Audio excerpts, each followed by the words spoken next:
क्या है access consciousness? Beliefs कैसे बनते हैं? थॉट से बनते हैं, इमोशन से बनते हैं। इमोशंस कहाँ से आते हैं? और अगर आपको कुछ भी चाहिए अपनी लाइफ में या अगर आपको अपनी रियलिटी को चेंज करना है तो आपको अपनी एनर्जी पे काम करना ही होगा, जो बेस कहलाता है। बहुत से ऐसे केसेस में मैंने देखा कि शादी होने के 2 महीने 3 महीने बाद ही लड़की को पता चलता है कि अरे मेरे हस्बैंड का तो एक्स्ट्रा मैरिटल है।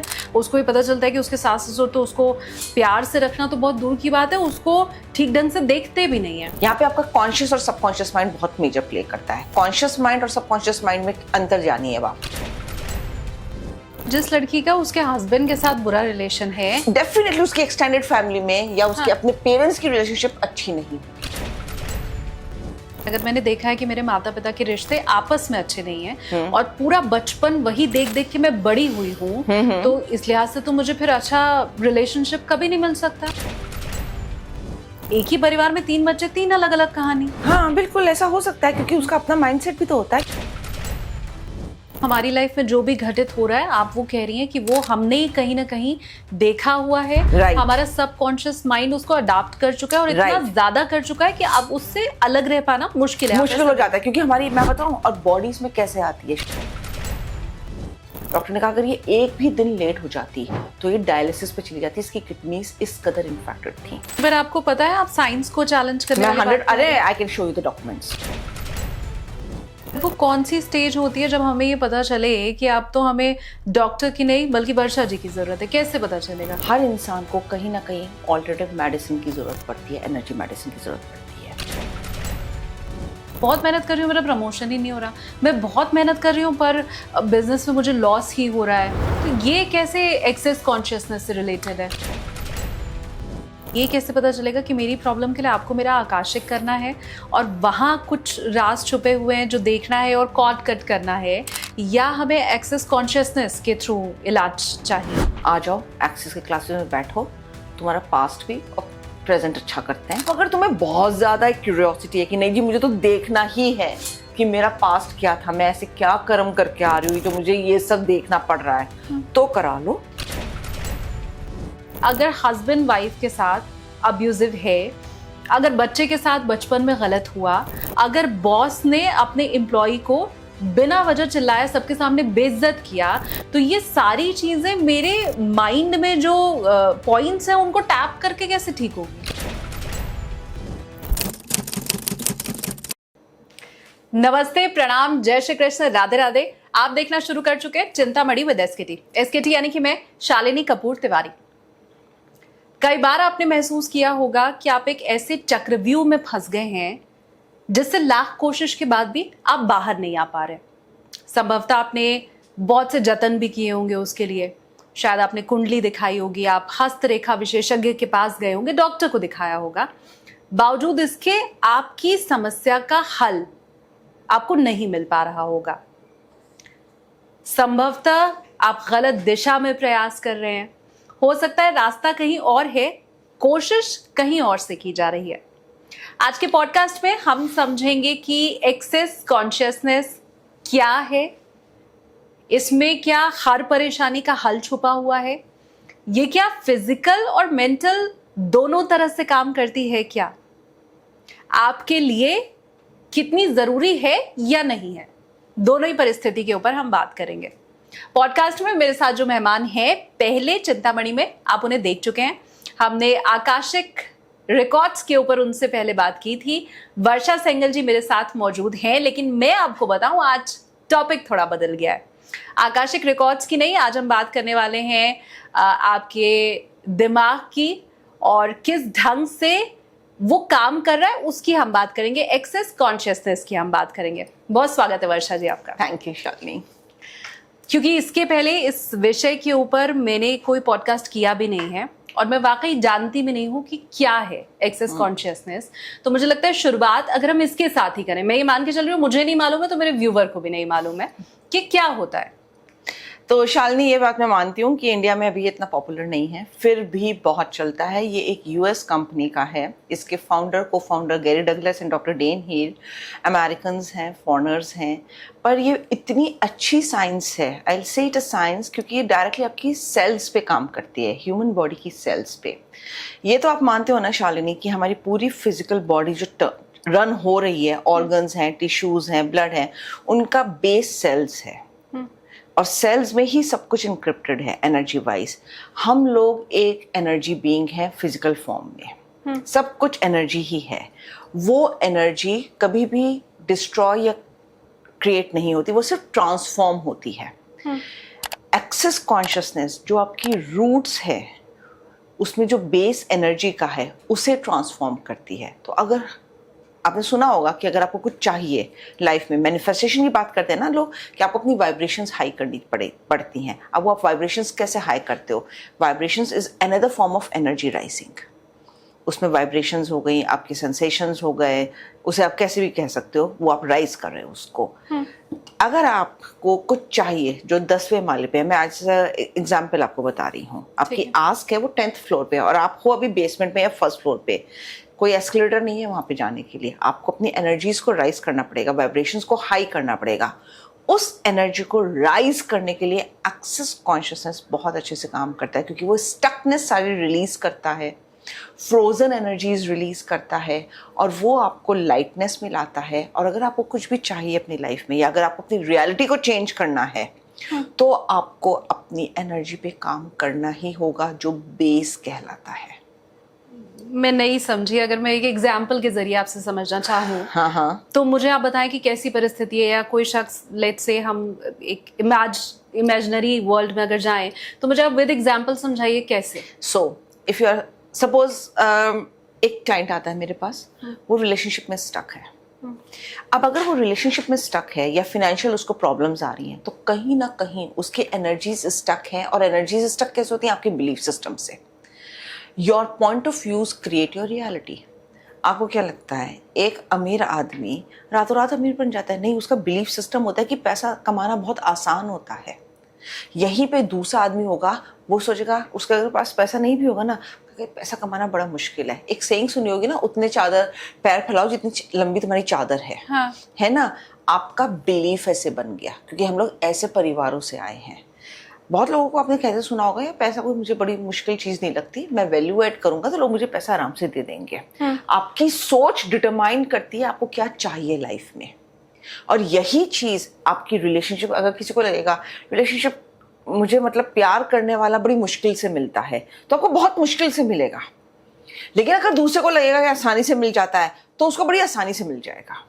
आपकी सोच, आपका माइंडसेट आपकी एनर्जी को डिफाइन करता है। उसको अगर आपको चेंज करना है, तो आपको अपनी सोच, अपनी एनर्जी पे काम करना पड़ता है।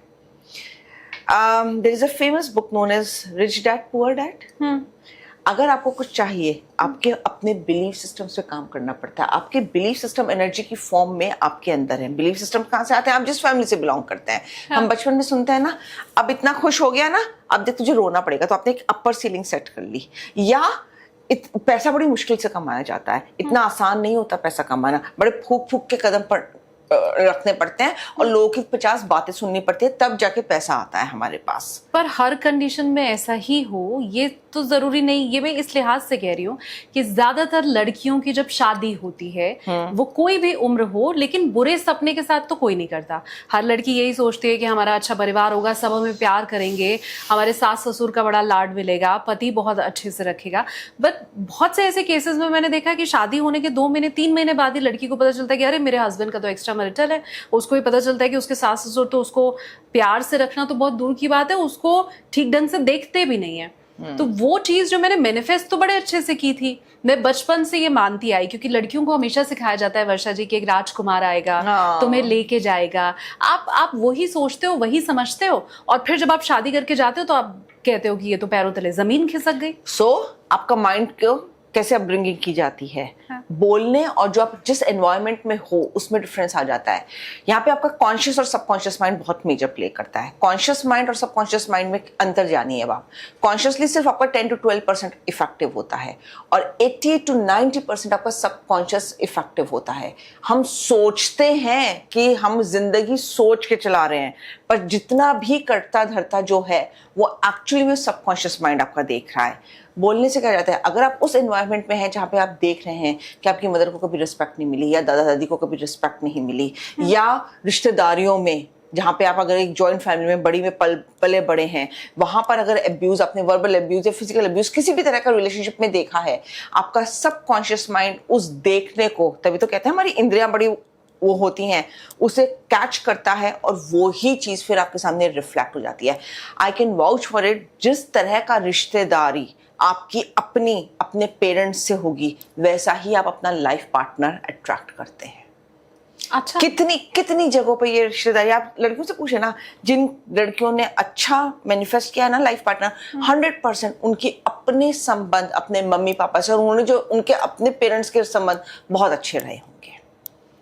ये क्योंकि सबकॉन्शियस माइंड वो पिक कर रहा है। मतलब जिस लड़की का उसके हस्बैंड के साथ बुरा रिलेशन है, डेफिनेटली उसकी एक्सटेंडेड फैमिली में या उसके अपने पेरेंट्स की रिलेशनशिप अच्छी नहीं होगी, और ये आप देख लेना, और हमारे जो व्यूवर्स है वो वॉच करेंगे, क्योंकि आपका सबकॉन्शियस माइंड वो ही पिक कर रहा है।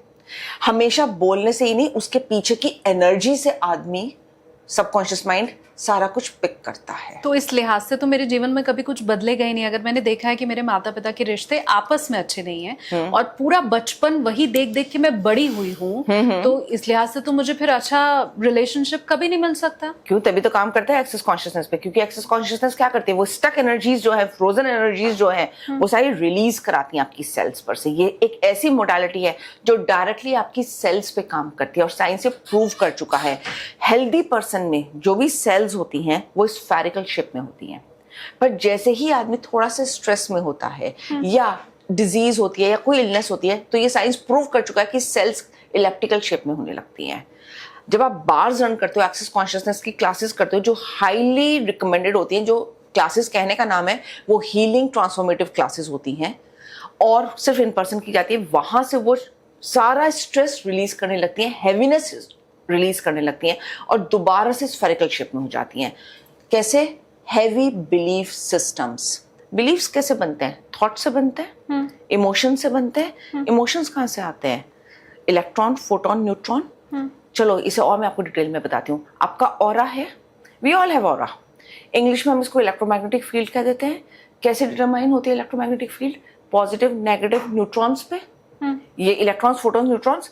किसी इंसान के पास बैठ के आपको बड़ा अच्छा लगेगा, क्यों? क्योंकि उसके फोटॉन्स बहुत अच्छे हैं, एक्टिव ज्यादा हैं। किसी के पास आपका बैठने का दिल नहीं करेगा, क्यों? क्योंकि इलेक्ट्रॉन ज्यादा उसमें एक्टिव होंगे, न्यूट्रल में न्यूट्रॉन ज्यादा आ जाएंगे। जब आपके बड़े पॉजिटिव थॉट्स होंगे और कामनेस के थॉट्स होंगे और आप बहुत ही रिलैक्स स्टेट में होंगे, आपका इलेक्ट्रोमैग्नेटिक फील्ड, आपका ऑरा बहुत ही कामनेस के साथ होगा, जिसमें फोटॉन्स और न्यूट्रॉन्स बहुत एक्टिव होते हैं। और एक्सेस कॉन्शियसनेस की क्लासेस ये ही ज़्यादा करती हैं, वहाँ से स्ट्रेस निकाल देती हैं, हैवी एनर्जीज निकाल देती हैं, जिसपे आपके बिलीफ सिस्टम्स बनते हैं। बिलीफ सिस्टम्स हमेशा थॉट्स और इमोशन से बनते हैं। आप एक बार बताओ मुझे, सबके कॉर्ड्स बहुत स्ट्रांगली अपने पेरेंट्स से जुड़े होते हैं। वो जो कर रहे होते हैं उनके, क्योंकि कॉर्ड्स अटैच्ड हैं, तो as it is emotions pick कर लेते हैं। उन्हें पता भी नहीं होता कि ये सही है या गलत है, पर उनको तरीका ही आता है। आई हैड अ क्लाइंट जो बहुत ज़्यादा परेशान था और उसकी रिलेशनशिप बहुत ख़राब थी। हस्बैंड एक ऐसी ब्रोकन फैमिली से था जहाँ पे बहुत ज़्यादा फिजिकल और वर्बल अब्यूज उसने अपने पेरेंट्स में देखा था। ऑन द कॉन्ट्रेरी, लड़की इस फैमिली से थी जहाँ पे ठीक है चिल्लाना था, लेकिन उसने कभी फिजिकल अब्यूज अपने पेरेंट्स के बीच में नहीं देखा था। अब जब शादी हुई इन दोनों की, जरा सी बात में हस्बैंड उसे फिजिकल अब्यूज करता था, क्योंकि उसने यही देखा था, उसे और कोई तरीका आता ही नहीं था। तो उसके सबकॉन्शियस माइंड ने क्या पिक किया? अगर मेरी बात नहीं मानी या मेरे हिसाब से नहीं चले तो बस फिजिकल अब्यूज ही है। Now that girl went into the shock. ये किस तरह से हुआ? वर्बल अब्यूज उसने भी देखा, सब कुछ देखा, लेकिन जब उसने अपने हस्बैंड के साथ उसका हुआ, इंटरेक्शन हुआ, सब हुआ, आप भले ही सपने जितने अच्छे देख लो, वो लड़की भी जब मेरे पास क्लाइंट बन गई कि मैंने कभी जिंदगी में ऐसा नहीं सोचा था, मैं कहा लेकिन आपके साथ ऐसा क्यों हुआ? क्योंकि आपका सबकॉन्शियस माइंड पिक तो वही कर रहा था ना। And she was from a very big family. उसने अपने, उसके चाचा ताऊ सब साथ में रहते थे। उसने अपने पापा में लड़ाई झगड़ा देखा, लेकिन उसने अपने घर में ही और चाचा चाचियों में फिजिकल अब्यूज भी देखा है, तो उसके माइंड ने वो भी पिक किया है और वो ही रिफ्लेक्ट हुआ उसके अपने हस्बैंड के साथ। पर ये कैसे पॉसिबल है? और खासकर मेरा दिल इसे मानने की गवाही इसलिए नहीं दे रहा है क्योंकि एक ही परिवार में पैदा हुए 3 बच्चे 3 तरह के होते हैं। माता पिता में झगड़ा अगर हो रहा है, पिता माँ के ऊपर हाथ अगर उठा रहा है, या पिता अगर अल्कोहल ले रहा है और उसके 3 लड़के हैं, तो उसमें एक का स्वभाव होता है कि वो भी शराबी बन जाता है, दूसरे का स्वभाव होता है कि वो देखता है कि अच्छा पिताजी कंज्यूम कर रहे थे, मुझे तो नहीं करना है, ये बुरी बात है। तीसरा देखता है कि ये तो दोनों लड़ रहे हैं, तो हो सकता है कि वो मान करके चले कि रिश्ते ऐसे ही निभाए जाते हैं, लेकिन दूसरे को ये समझ आ जाता है कि नहीं ये तो गलत है, तो मुझे ये नहीं करना है। एक ही परिवार में 3 बच्चे, 3 अलग अलग कहानी। हाँ बिल्कुल ऐसा हो सकता है, क्योंकि उसका अपना माइंडसेट भी तो होता है कि वो चीजों को कैटेगोरिकली कैसे चेंज करता है। हर एक का देखने का नजरिया आ गया ना, तो यस उनका अपना माइंडसेट काम करता है। पर क्या ये सबका होता है? ऐसा नहीं होता। मैंने ऐसा भी घर देखा है जिसमें 4 बच्चे और चारों की रिलेशनशिप खराब है, क्योंकि वो इस कदर उसे पिक कर लेते हैं। आप सही कह रही हैं कि एक बच्चा कहेगा नहीं, अगर पिताजी मेरे अल्कोहल लेते थे, और अल्कोहल का तो बड़ा खराब मैंने असर देखा है क्योंकि मैंने मार पिटाई देखी अपने पेरेंट्स में, तो वो नहीं जाएगा उस पे। लेकिन क्या सब लोग कर पाते हैं ऐसा? आपका अपना माइंडसेट कई बार आपको खुद से चेंज करना बहुत मुश्किल होता है। आपकी फिजिकल बॉडी है, कई बार माइंड से वो निकल जाती है मेमोरीज, लेकिन फिजिकल बॉडी में वो स्टक रहती हैं। तभी तो सालों बाद भी अचानक से आपका हार्ट बहुत हाई रेट पे बीट करने लगता है, आपको एंजाइटी हो जाती है, क्योंकि अगर वैसा ही आप सिचुएशन देखते हैं तो आपके पास्ट की वो मेमोरी रिवाइव कर देती है आपकी फिजिकल बॉडी।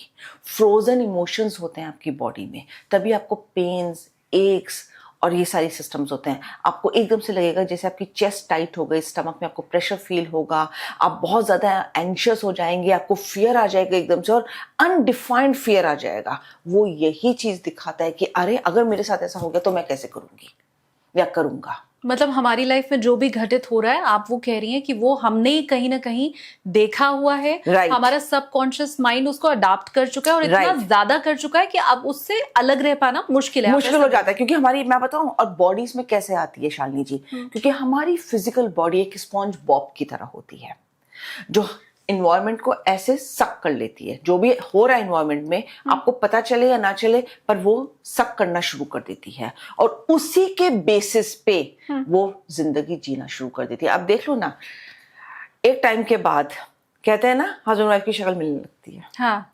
जबकि दोनों डिफरेंट जीन्स के हैं। हाँ। कैसे मिलने लगी? क्योंकि आप एक ही इन्वायरमेंट में रह रहे हो, एक साथ इतना ज्यादा रह रहे हो कि एक दूसरे की इतना अडॉप्ट कर लेते हो, अडेप्ट कर लेते हो एक दूसरे की आदतों को, कि शक्ल तक मिलने लगती है। This is known as the loyalty factor. कि देखो मैं तुमसे कितना प्यार करती हूँ। इस पर साइंस प्रूव कर चुकी है। मैं आपको एक एग्जांपल दे सकती हूँ। एक घर में 2 बच्चे पैदा हुए, ठीक है। एक बच्चा जन्म के साथ ही उसे किसी ने गोद ले लिया और वो दूर चला गया। दूसरा बच्चा उन्हीं पेरेंट्स के साथ रहा जो अपने बायोलॉजिकल उसके पेरेंट्स थे। जो बायोलॉजिकल पेरेंट्स के साथ रह रहा है वो लॉयल्टी फैक्टर दिखाने के लिए वो ही बीमारियां ले लेगा, इनहेरिट कर लेगा सबकॉन्शियसली, जो उसके पेरेंट्स को है। जो दूर चला गया वो कभी नहीं लेगा, और ये साइंस प्रूव कर चुकी है। लोग इसे गूगल कर सकते हैं। मैं फैक्ट्स एंड फिगर्स के साथ बात कर रही हूँ, क्योंकि उसमें कोई लॉयल्टी फैक्टर है ही नहीं। उसे ये पता है जन्म से कि मेरे दूसरे पेरेंट्स हैं, उनको ये बीमारी नहीं है, तो वो लेगा ही नहीं। कई बार हम सिर्फ लॉयल्टी फैक्टर हमारी बॉडी प्रूव करना चाहती है कि देखो मैं तुमसे कितना प्यार करती हूँ, तो वो ये बीमारी ले लेती है।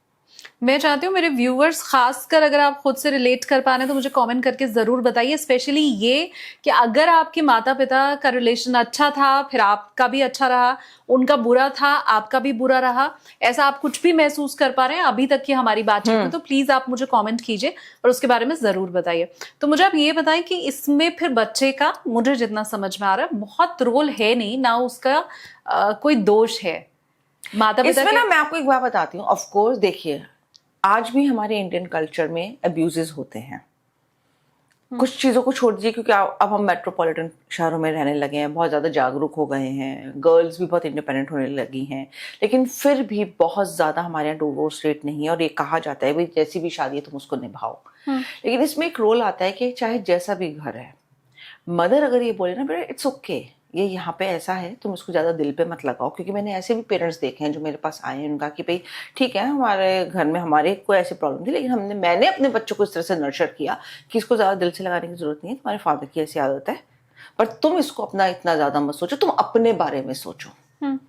जो हम अपनी क्लासेस में सिखाते भी हैं और वहाँ से मेमोरीज उन्हें रिलीज भी कराते हैं, तो आपके ऊपर इम्पैक्ट पड़ना कम हो जाता है।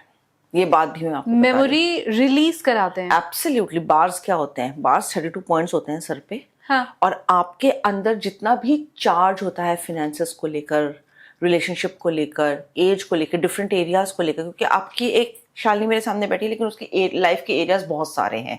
वो एक मदर भी होगी, वो एक किसी की बेटी, बहन, नंद, भाभी, वाइफ, बहुत सारी बहू, बहुत सारे रिश्ते निभाती होगी, और हर एरिया में हो सकता है उसके कुछ बिलीफ सिस्टम्स हो, कुछ प्रोग्रामिंग हो कि मुझे यहाँ पे ऐसे ऐसे ही करना है। अच्छी चल रही है तो कोई परवाह नहीं करता, पर अगर परेशानी है तो आदमी सोचता है यार इससे कैसे निजात पाऊं मैं। तो वो वहां से स्टक एनर्जीज रिलीज कराई जाती हैं। और बार्स में हम यही करते हैं, जब हम 32 पॉइंट्स प्रेस करते हैं, जेंटली टच करते हैं हेड पर, तो जितनी भी स्टक एनर्जीज होती है ना, वो वहां से रिलीज होने लगती हैं। और समझ नहीं आया, मैं आपको बताती हूँ कैसे। मैं आपको बताती हूँ कैसे। हम सब पास्ट लाइव्स लीड करके आए हैं। हाँ. हम सब पे इम्पैक्ट होता है पास्ट लाइव्स का। आपने लोगों से सुना होगा भी मेरे पुराने जन्मों के कर्म है, सब कुछ है। आपके बिलीफ सिस्टम्स, यहाँ तक कि वो बिलीफ सिस्टम जो आप दूसरी पास्ट लाइफ से लेकर आ रहे हैं या दूसरी डायमेंशंस और रियलिटीज से भी लेकर आ रहे हैं, वो सब है आपके अंदर ही। आप जेंटली टच करते हैं, एक सेशन में 5000 to 10,000 पास्ट लाइव्स आपकी रिजॉल्व होने लगती हैं। जितने भी पैटर्न्स और लूप्स आप वहां से लेकर आ रहे हैं ना इस लाइफ में, वो रिलीज होने लगते हैं। सेकेंडली, एंसेस्ट्रल ओथ वॉकर सुना होगा, पितृदोष, right? No offence to anything. लोग कितनी पूजा पाठ कराते हैं उसकी, सब गया में जाके बहुत कुछ होता है, right?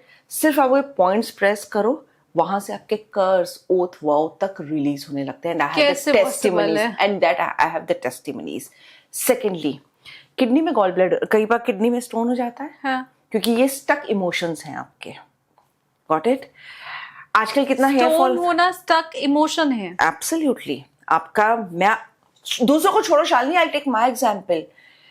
Eight the age of 35-36 मुझे इस कदर यूरिन इन्फेक्शन हुआ था कि मैं 3 बार ऑपरेट हुई और मेरा ठीक नहीं हो पाई थी। एंड माय डॉक्टर सेड कि अगर पहली बार में जब मैं हॉस्पिटलाइज हुई हूँ, डॉक्टर ने कहा अगर ये एक भी दिन लेट हो जाती तो ये डायलिसिस पे चली जाती। इसकी किडनीज इस कदर इन्फेक्टेड थी। मल्टीपल मेडिसिन दी, 3 बार मेरी सर्जरी हुई, वो मुझे ठीक नहीं कर पाए थे। And he said you have to live with this. I cured myself only through alternative medicines, energy medicines, which you can say, and largely I'll say access consciousness. And अब मैं आपको उसका रीजन बताती हूँ क्यों। नहीं, पर आपको पता है आप साइंस को चैलेंज करने वाली बात कर रहे हैं। I can show you the documents.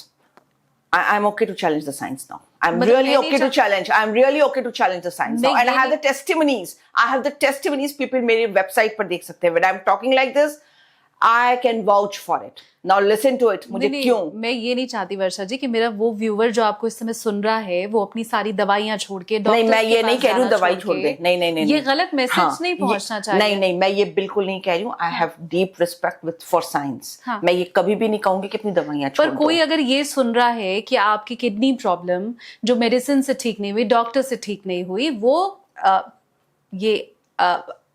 Access consciousness से ठीक हो गई, तो उसको भी तो फिर यही लगेगा ना कि उसको यही करना है। आप थोड़ा गाइड करें ना। मैं इसे गाइड कर सकती हूँ आपको। देखो, मैं आपको ना इमोशंस पे लाती हूँ। हाँ. आपके इमोशंस बहुत मैटर करते हैं आपकी लाइफ में।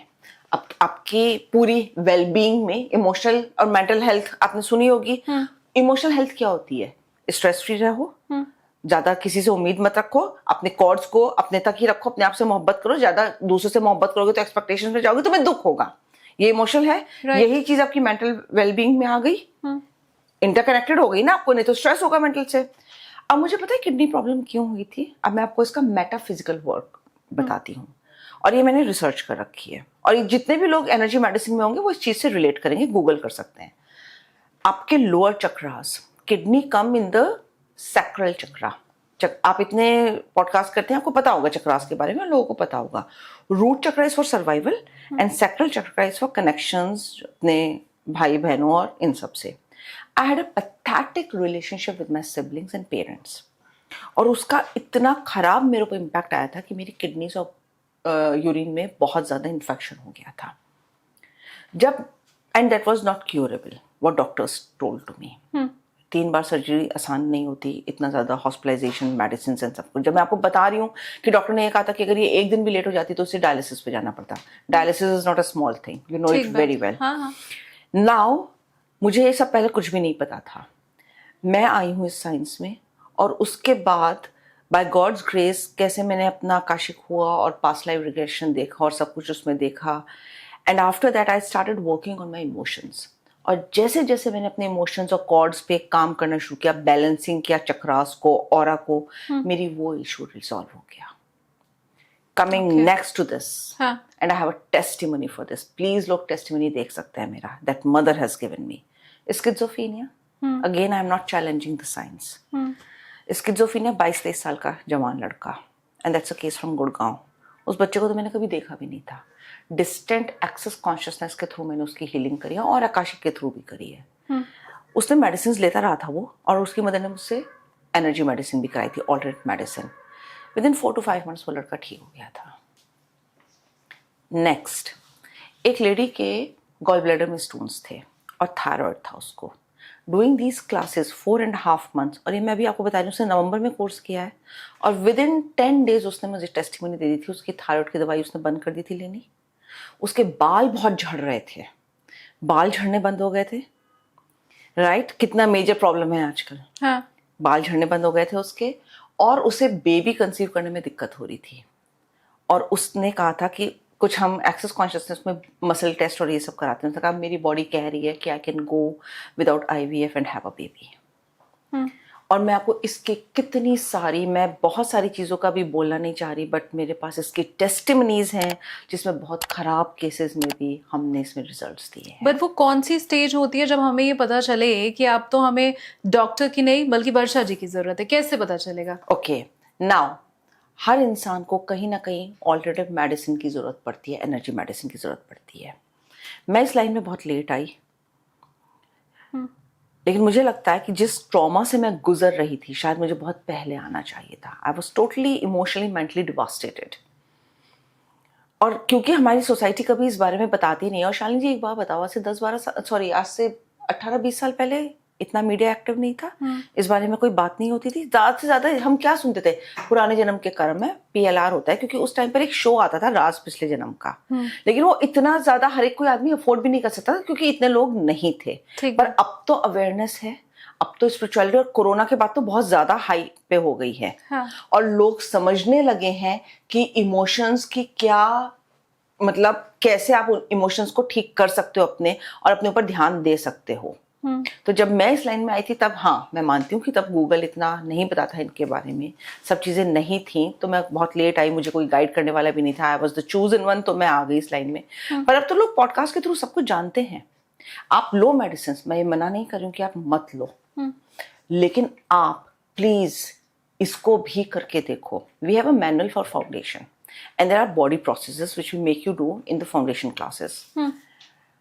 I can't tell you, मैंने कैंसर पेशेंट्स भी एक्सेस कॉन्शियस में ठीक होते देखे हैं, and that's mentioned in the manual of access consciousness. But मैं चाहती हूँ यहाँ पे भी अगर हम डिस्क्लेमर दे दें, प्लीज आप डिस्क्लेमर जरूर दीजिए, है ना? प्लीज। हाँ, इसका अर्थ ये नहीं है कि अगर आपको कैंसर हो गया है तो आप डॉक्टर्स के पास जाना, नहीं, मैं ये नहीं कह रही हूँ कि बिल्कुल जाना बंद कर दो। कैंसर का इलाज एक्सेस कॉन्शियसनेस ही है, हम ऐसा भी कुछ नहीं कह रहे हैं। बट पॉइंट ये है कि हमेशा आप सेकेंड ओपिनियन ले सकते हैं, जरूर ले सकते हैं, क्योंकि वहां पे जितना मैंने कैंसर पेशेंट्स के साथ काम किया है ना, आपके थॉट्स, फीलिंग, इमोशंस बहुत काम करते हैं। आपको एक बात बताऊं, मैंने जितने भी हॉस्पिटल्स में ICU पेशेंट्स के ऊपर काम किया ना, कैंसर पेशेंट्स में, जो मेरे पास आते हैं, कभी ये नहीं कहते हमें दर्द हो रहा है, कहते अंदर से दुख है, माँ के लिए क्या, भाई के लिए क्या, बच्चों के लिए क्या, उन्होंने कभी माना ही नहीं। मैंने क्या कहा, आपकी बॉडी में फ्रोजन इमोशंस होते हैं जो पेन और ऐसी इलनेसेस को मतलब कन्वर्ट कर देते हैं। ये वाली प्रॉब्लम तो मुझे लगता है मेरे ज्यादातर व्यूअर्स के अंदर होगी कि हमने सामने वाले के लिए बहुत किया, बट वो समझा ही नहीं। हाँ, तो ये पेन होता है अंदर, आप कह रही हैं, जो रिलीज हो सकता है, जो 100% रिलीज हो सकता है। बट रिलीज होके होगा क्या? सामने वाला मानेगा? पर आपको मनाना क्यों है? दुनिया में सब बात करते हैं शालिनी कि अपने आप से प्यार करो, कोई सिखाता ही नहीं अपने आप से प्यार कैसे करो। अरे Shalini, you won't believe, foundation का जो मैनुअल है, I am so very obsessed with foundation, बात करना सिखाता है वो, किस फैमिली में बताओ, सब बोलते हैं प्यार से बोलो, कौन सिखाता है बात कैसे करनी चाहिए? कोई भी नहीं सिखाता। मुझे नहीं आती थी बात करनी, मैं तो एक होमली लेडी थी। कितनी बार मैंने आपके पॉडकास्ट में बोला है कि मैं होमली लेडी थी, बिल्कुल। And we have talked behind the cameras also. मैंने कितनी बार आपसे कहा मैं तो दाल चावल बनाने वाली लेडी थी। बनिया फैमिली में, एक ऑर्थोडॉक्स फैमिली से कैसी होती हैं बहुएं, ऐसी होती है ना, लड़कियों को ऐसे ही पाला जाता है। So I was like that only. I learned everything. I started, you know, my own identity I explored. But यहाँ तक भी तो हर महिला या हर औरत या हर शख्स नहीं पहुंच पाता। I agree. हाँ। उस टाइम की बात छोड़ दो, जब मैंने स्टार्ट किया था, हाँ मुश्किल था, क्योंकि क्या तब सोशल मीडिया इतना एक्टिव नहीं था। अब तो है। पर अब क्या पता दिक्कत है? आपके अंदर टैलेंट रहा हो, किसी में टैलेंट ही ना हो। नहीं शालिनी, मैं ये नहीं मानती कि मेरे अंदर टैलेंट था, क्योंकि मुझे मालूम है ना, मुझे बात करनी भी नहीं आती थी। I was not that educated. हाँ। और I was in very, you know, low self-esteem because I had a traumatic childhood. I was emotionally, mentally devastated, very abusive marriage and all that. I have taken up myself. मैंने अपने आप को बनाया है। ये कैसे कोई और कर सकता है?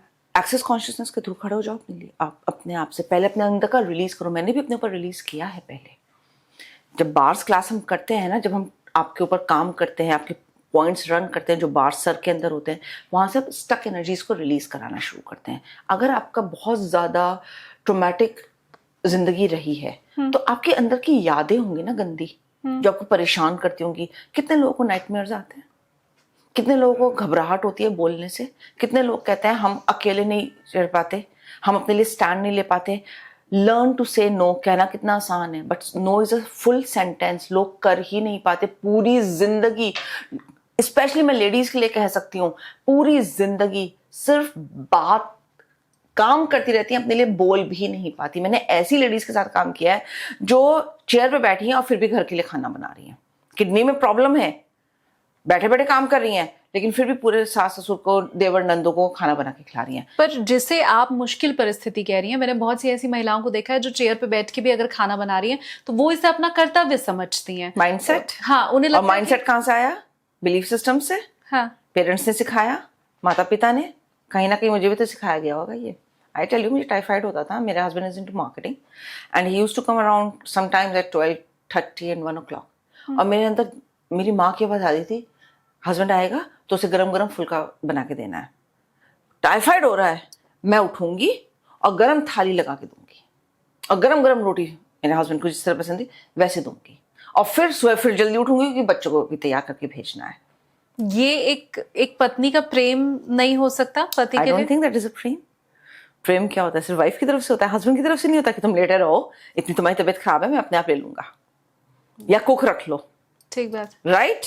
Y only expect from a wife कि प्रेम दिखाओ इस तरह से? Why not from husband? Husband का भी तो कर्तव्य हो सकता है ना कि कैसे करेगी, तभी तो ओल्ड एज में। Shali, you are telling me this? I was too young, hardly 38, 39, and मुझसे चला नहीं जाता था।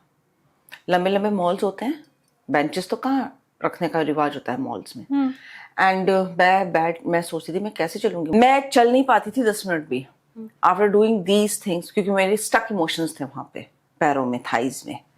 I release them and I could walk now nicely. अब मुझे कोई दिक्कत नहीं है, हेल एंड हार्टी हूँ अब मैं बिल्कुल। मुझे आप ये बताएं, इतना तो मैं समझ चुकी हूँ अभी तक के पॉडकास्ट में कि मेरी जो भी बिलीफ सिस्टम है या मेरा जितना भी ट्रॉमा है वो रिलीज हो सकता है, बट मुझे ये समझना है कि मुझे मालूम कब चलेगा कि ये ट्रॉमा ही है। मैं कैसे समझूं कि मेरा इलाज डॉक्टर के पास नहीं है? क्योंकि कुछ केसेस में किडनी पेशेंट को डॉक्टर ही तो ठीक करता है, थायराइड वाले को डॉक्टर ही तो ठीक करता है, डिप्रेशन पेशेंट को डॉक्टर ही तो ठीक करता है। मुझे ये कैसे पता चलेगा कि ये बीमारी क्या है, ट्रॉमा रिलीज करना है? शालिनी, मुझे नहीं लगता डिप्रेशन केस में डॉक्टर ठीक करता है। मैंने अपने फैमिली मेंबर्स को देखा हुआ है, may be they might not be knowing about the energy medicine, लेकिन अगर आप सीरियसली एक्सेस की क्लासेस लेते हैं और वहाँ से जब हम आपका रिलीज करना शुरू करते हैं, आपका डिप्रेशन चला जाता है। मीन्स आई डोंट थिंक, क्योंकि एक टाइम पे मैं भी एंटी डिप्रेशेंट्स लेती थी शालिनी, एंड वो सिर्फ नमनेस लाती थी। मैं 2 स्लीपिंग पिल्स लेती थी, मुझे नींद नहीं आती थी, और इतना ज़्यादा मैं कॉन्स्टिपेटेड रहती थी, पेट ही साफ नहीं होता था मेरा। और अगर आपका पेट साफ नहीं होगा, that is the gut known as the second brain, जो मुझे इस साइंस में आने के बाद पता चला, तो आपका मूड कितना खराब रहेगा। एंड आई नो कि इतनी दिक्कत हुई है मुझे बच्चे पालने में, क्योंकि मेरे हस्बैंड तो मार्केटिंग में थे, वो तो जॉब पर ही मतलब टूर पे रहते थे या उनका जॉब का टाइमिंग्स ऐसे होते थे, तो अकेले मुझे मैनेज करने में कितनी दिक्कत हुई है। अगर आप ये पूछते हो कि किस टाइम पर पता चले कि हमें इस तरह की मोडालिटीज़ की हेल्प चाहिए, तो अगर आप चिड़चिड़े फील करते हो, आपका खाना डाइजेस्ट नहीं हो रहा, आपको बॉडी में अनएक्सपेक्टेड पेन्स हैं और आप उसे डिफाइन नहीं कर पा रहे हो कि क्यों पेन हो रहा है, तो प्लीज़ आपको कंसल्ट करना चाहिए। आपका मन बहुत बेचैन है, आप हर वक्त आपको बहुत ज़्यादा थॉट्स आ रहे हैं और आप अपने ही आइडेंटिटी के क्राइसिस में हो। आइडेंटिटी क्राइसिस सब जानते हैं कि अपने आप में उलझे हुए हो, समझ नहीं पा रहे हो कि ये हो क्यों रहा है मेरे साथ। ये एक बहुत बेसिक थॉट होता है जो लोग सोचते हैं कि मेरे साथ हो क्या रहा है, मेरे ही साथ बार बार ऐसा क्यों हो रहा है। हाँ। ये थॉट आपने सुना होगा ना लोगों से। बिल्कुल। That is the time you must really consult a person like us. Please consult करो। भगवान मेरे साथ ही क्यों होता है, ये बहुत मेजर है। जो मैं वाई मी, हाँ वाई मी आता है ना, हाँ। मेरे साथ ऐसा क्यों हो रहा है, और तब आपका टाइम है कि आपको कंसल्ट करना चाहिए। इसमें क्या रुपए पैसे से जुड़ी हुई चीजें भी रहती हैं, ये तो हाँ। आपने मुझे बताया कि हमने अगर पहले ही सोच रखा है कि उतना ही पैर पसारो जितनी चादर है, ये तो मैं समझ गई। लेकिन मैं बहुत मेहनत कर रही हूँ, मेरा प्रमोशन ही नहीं हो रहा, मैं बहुत मेहनत कर रही हूँ पर बिजनेस में मुझे लॉस ही हो रहा है, तो ये कैसे एक्सेस कॉन्शियसनेस से रिलेटेड है? So your point of view create your reality which I said. मेरा था, मैं तो नहीं कमाती थी भाई, देखो मैं तो इतनी ज़्यादा प्रोफेशनल वैल्यू, मेरी तो कोई डिग्री भी नहीं है, I be very honest with you. मैं कैसे कमाने लगी? मैंने अपने बिलीफ सिस्टम से काम किया कि स्किल्स होनी चाहिए, स्किल्स डेवलप आप किसी भी एज में कर सकते हो और फिर उससे आप पैसा कमा सकते हो। अपने आप को वैल्यूएबल बनाओ। आई रियली एडमायर राज शमानी। उसने क्या कहा था अपने एक पॉडकास्ट में कि बहुत टाइम तक मैं सोचता था पैसा तो गलत मीन से ही कमाया जा सकता है, जो हाईली क्वालिफाइड होते हैं वो सिर्फ कमा सकते हैं। राइट? नहीं, आप अपने आप से कमिट हो जाओ, अपने बिलीफ सिस्टम से काम करो और आप पैसा आराम से कमा सकते हो। लेट्स टेक दिस कप, इसमें सब कुछ है, यूनिवर्स आपको सब दे रहा है, आपने हाथ ऐसे रख दिया, this is the belief system. आपने हाथ ऐसे रखा है, यूनिवर्स आपको कैसे देगा? बिलीफ सिस्टम हटाने शुरू करो। सबके होते हैं बिलीफ सिस्टम्स, मेरे थे ना भैया, मुझे तो इंग्लिश भी नहीं आती, मुझे तो एक्सेंट ही समझ नहीं आता। मैं जब गई की क्लास में गई थी पहली बार, वो क्या बोल रहा था मुझे समझ ही नहीं आया, because he is an American, US का सिटीजन है वो, और वो आधे वर्ड्स बोलते हैं, आधे तो खा जाते हैं। और काफी महंगी क्लास थी, मैंने फर्स्ट टाइम उसकी जब अटेंड की थी तो वो बॉम्बे आया हुआ था और मैं वहां करने गई थी। मेरा समझ कुछ आ नहीं रहा है, पैसा इतना दे दिया है, कुछ समझ नहीं आ रहा, क्वेश्चन तो मैं पूछ नहीं सकती क्योंकि मुझे इंग्लिश आती नहीं है। But then I literally realised कि words are just spoken energies. उसके बिहाइंड की जो एनर्जी होती है वो आपके ऊपर काम करती है और वो सबकॉन्शियस माइंड समझता है। लॉजिकली आप कह रहे हो कॉन्शियसली कि मुझे ये लैंग्वेज समझ में नहीं आ रही है, पर सबकॉन्शियसली वो एनर्जी उसको ले रहा है। और हमने पॉडकास्ट कैसे शुरू किया था कि एनर्जी ही बेस होती है सब चीजों का। आप समझो ना समझो, एनर्जी उसे वाइप ऑफ करना जानती है। एक्सेस कॉन्शियसनेस एक ऐसी मोडालिटी है जो बेसिकली एनर्जी पे काम करती है। आपकी सेल्स में भी न्यूट्रॉन्स, फोटॉन्स और इलेक्ट्रॉन्स में भी बेस क्या हो गया? एनर्जी हो गई। और एनर्जी से हम रिलीज करते हैं सारा कुछ। और एनर्जी सिर्फ इसी लाइफ की नहीं होती, जितनी आप लाइफ लीड करके आए हैं सब आपके डीएनए में स्टोर होता है। जेनेटिक्स जिसे हम कहते हैं, आपके बेस में सब कुछ होता है। तो जो लोग पास्ट लाइफ रिग्रेशन करते हैं, कैसे वो जब वो ट्रांस में जाते हैं, ट्रांस में आप कहाँ जा रहे हो? अपने सबकॉन्शियस माइंड से कनेक्ट कर रहे हो। ट्रांस का मतलब यही होता है कि आप डीप अपने उसमें जा रहे हो, सबकॉन्शियस माइंड में, क्योंकि वहां पे सब कुछ स्टोर्ड है। तभी तो लोग अपने आप को देखते हैं कि मैं स्टार सीड भी हूँ, मैं दूसरे प्लैनेट से भी आया हूँ, मैं अपनी इस पास्ट लाइफ को भी देख पा रहा हूँ। अब आप कहो कि भैया हिप्नोथेरेपी का तो कोई बेस नहीं है, कोई इसको लॉजिकली तो प्रूव कर नहीं सकता, पर ये एग्जिस्ट करती है। मैंने जब आकाशिक पर आपसे बात की थी तो मैंने सवाल आपसे यही पूछा था कि आपको कैसे मालूम कि मेरी जो प्रॉब्लम है वो मेरी किस पास्ट लाइफ से जुड़ी हुई है। अब सेम सवाल मेरा आज के पॉडकास्ट में भी है कि आपको ये कैसे मालूम कि मेरा जो ट्रॉमा है वो कहाँ से चला आ रहा है, कब मुझे मिला वो, क्योंकि मेरा बचपन आप जानती नहीं। हाँ। शायद मुझे वो खुद पता नहीं है तो वो मैं आपको बता नहीं पाऊंगी। तो आपको ये कैसे मालूम चल जाएगा जब कोई आपके सामने बैठेगा कि वो ट्रॉमा कहाँ से आ रहा है, कैसे मिला है? पर मुझे पता करना क्यों है शालिनी? मैं क्यों पता करूं? अगर आप मुझसे आकाशिक कर रहे हो तो चलो मेरे सामने आपकी पास्ट लाइफ आ जाएगी रिकॉर्ड्स में। पर अगर आप मेरे सामने हो और आप मुझसे कहते हो वर्षा मैं बहुत अब्यूजिव मैरिज में हूँ, या वर्षा मुझे तो कमाई नहीं हो रही है, या मुझे हेल्थ इश्यूज है, या मेरा प्रमोशन नहीं हो रहा है, तो मैं समझ जाऊंगी स्टक एनर्जीज हैं, आपकी बिलीफ सिस्टम्स हैं। मुझे ये भी नहीं जानना कौन से बिलीफ सिस्टम्स हैं। उन बिलीफ सिस्टम्स की स्टक एनर्जी आपके अंदर है, इस वजह से आपको ये नहीं मिल रहा है। आप हो सकता है आपके फ्रेंड में ना हो या आपके कुलीग में ना हो, उसे आसानी से मिल जाता हो। राइट? तो ठीक है, मैं आपके ऊपर काम करना शुरू करूंगी एक्सेस कॉन्शियसनेस के थ्रू। आपके बार्स रन करूंगी, आपसे कहूंगी मेरी क्लास अटेंड करो, बार्स और फाउंडेशन की, मेरे सामने बैठो 4.5 दिन, और डीप प्रोसेसेस मैं आपके ऊपर करूंगी, आपकी बॉडी पे करूंगी, आपके माइंड पे करूंगी, और वहां से रिलीज करेंगे, और फिर देखो क्या चेंज आता है आपके अंदर।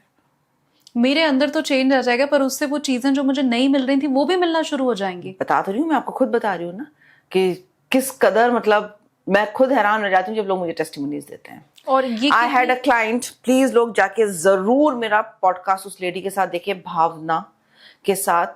वो हील्स नहीं पहन पाती थी, कई साल वो हील्स नहीं पहन पाई थी, और वो सीधे नहीं बैठ पाती थी चेयर टेबल पे, मतलब चेयर पे वो सीधे नहीं बैठ पाती थी। उसको इतनी प्रॉब्लम थी बट्स में और स्पाइन को लेकर, लेग्स से।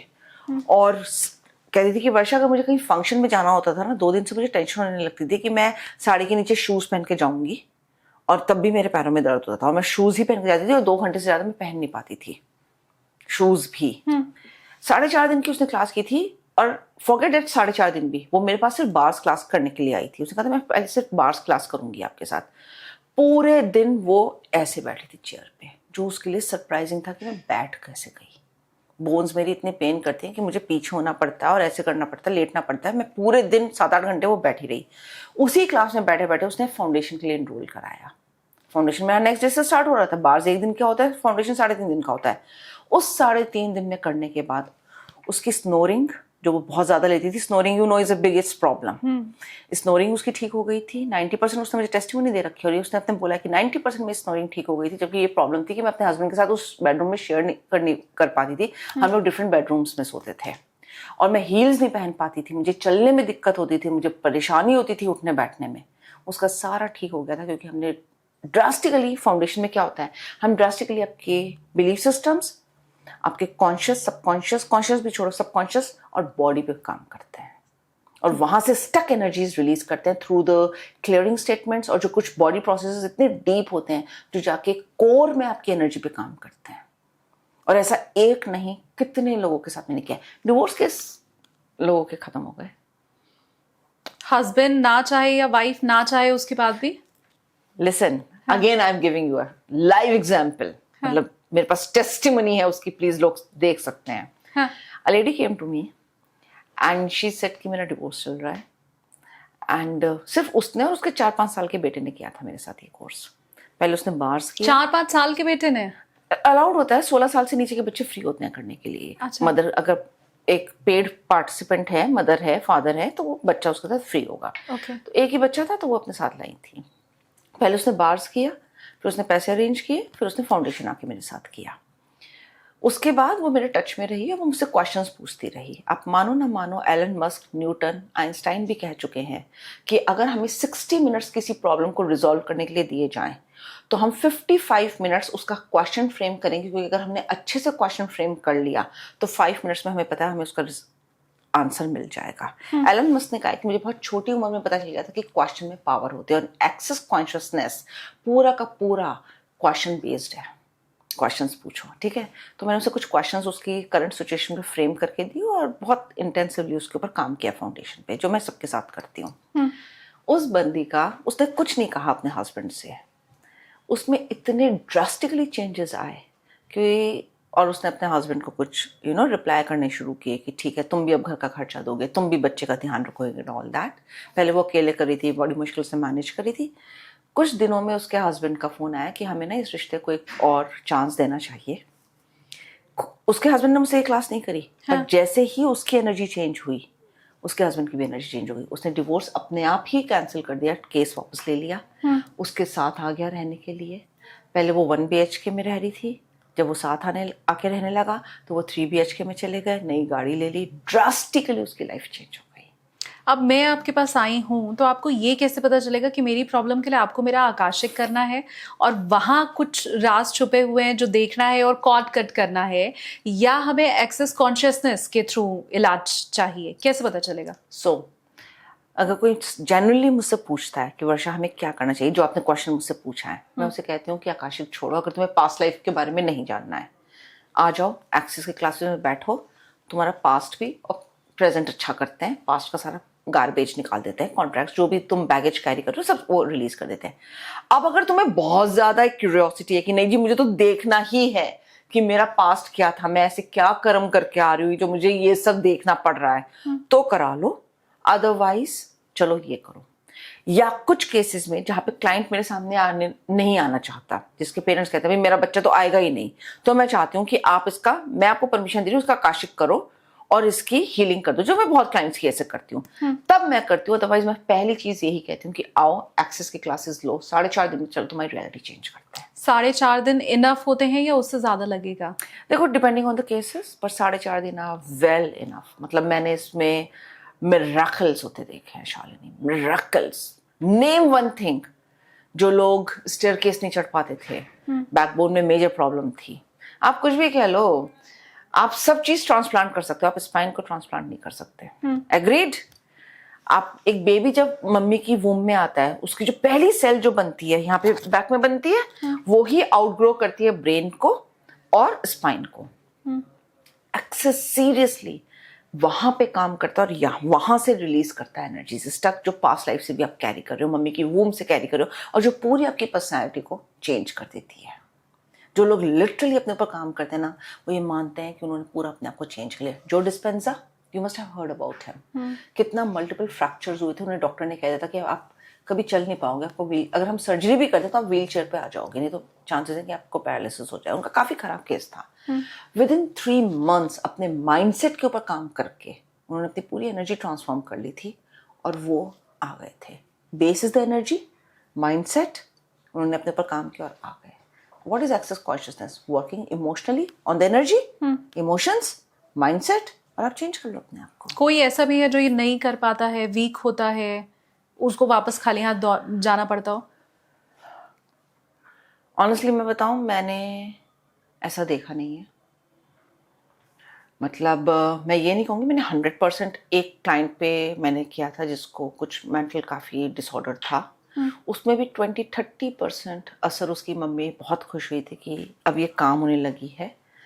अल्जाइमर, ऑटिस्टिक क्लाइंट्स होते हैं, उन तक पर मैंने इस पे असर देखा है। मैं फिर कहूँगी, फिर ये अपना हर एक का भी होता है, और उस पर मैंने, लेकिन हाँ काफ़ी डेंस काम किया था उसके ऊपर। मैंने आकाशिक रीडिंग्स भी उसकी मदर ने करवाई थी, तो पास्ट लाइफ्स भी एक्सप्लोर की थी, उसका soul lesson, life lesson, family के साथ कर्मा, सारा कुछ किया था।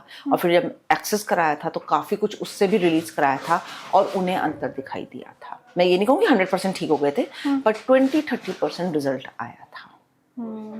तो क्या मतलब मैं ये कहूँगी कि 100% अगर कुछ केसेस में नहीं, जैसे बहुत ज़्यादा अगर कोई मेंटल डिसऑर्डर हो तो, अदरवाइज मैंने ऐसा नहीं देखा कि ठीक ना हुआ हो आदमी या उसकी रियलिटी चेंज ना हुई हो, उसे सेटिस्फैक्शन ना मिला हो। क्या जो अपने जीवन में बिल्कुल सुखी है, जिसको लग रहा है कि कोई प्रॉब्लम नहीं है, सब बढ़िया बढ़िया चल रहा है, आप बोलोगे कि उसके अंदर भी कुछ ऐसा रहता है ट्रॉमा जिसे रिलीज करने की जरूरत होती है? That is into your hands. अगर आप रियलाइज, देखो एक्सेस आप जहाँ भी हो, हाँ, आपको हायर लेवल पे ले जाएगा।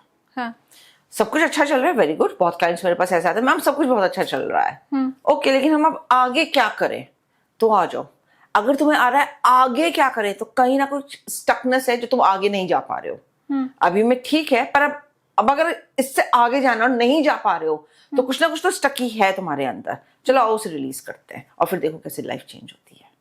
कुछ थोड़ा आप मुझे बताइए। अरे मेरा एक client, I forgot to tell you, अभी दुबई में अक्टूबर में मैंने क्लास ली थी। दुबई में 16-17 क्लाइंट्स थे मेरे। Very nice, very nice, doing very good and all that. And कहते हैं सब बहुत ही तो अच्छा चल रहा है, मैं तो डॉलर्स में कमाता हूँ। He was working for an American company और दुबई में बेस्ड था, पर उसे US डॉलर में सैलरी आती थी। And very nice and all that. कहता फिर भी ना मुझे ऐसा कुछ लगा कि चलो एक बार कर लेता है। मैंने आपका देखा किसी एक फ्रेंड से सुना, तो मैंने कहा चलो अगर आप यहीं दुबई आ रही हो तो मैं कर लेता हूँ ये क्लास। अरे विद इन अ मंथ वो प्राइवेट जेट में ट्रैवल करने लगा था। मैं सच बताऊं, मुझे तो खुद सरप्राइज हुआ था उसका देखकर। मैं कहा भैया तेरे ऊपर तो कुछ ज्यादा ही अच्छा असर कर गया। आपको खुद नहीं पता कि क्या चेंज हो जाता है।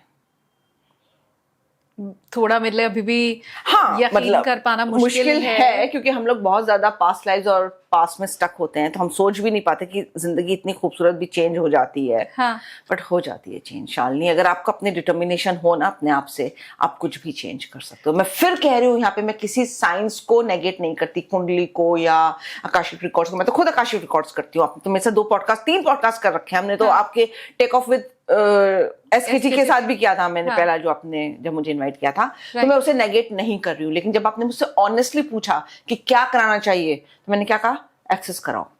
और मेरी जो मतलब, मैं तो एंजल्स ही कहती हूँ उनको, जो मेरी कॉल्स अटेंड करती हैं, जो मेरे यहाँ मेरे ऑफिस में, मैंने उनसे भी कह रखा है अगर कोई तुमसे पूछे तो उन्हें साफ कह देना कि अगर आप डायलेमा में है कि क्या कराएं, तो एक्सेस कॉन्शियसनेस कराओ। अब क्या होता है ना, एक्सेस कॉन्शियसनेस होता है इन पर्सन क्लास, उसके लिए आपको मेरे सामने बैठना ही पड़ेगा। ऑनलाइन नहीं हो सकता। वो ऑनलाइन नहीं हो सकता। बार्स एंड फाउंडेशन ऑनलाइन नहीं होता, वो आपको इन पर्सन ही करना होता है।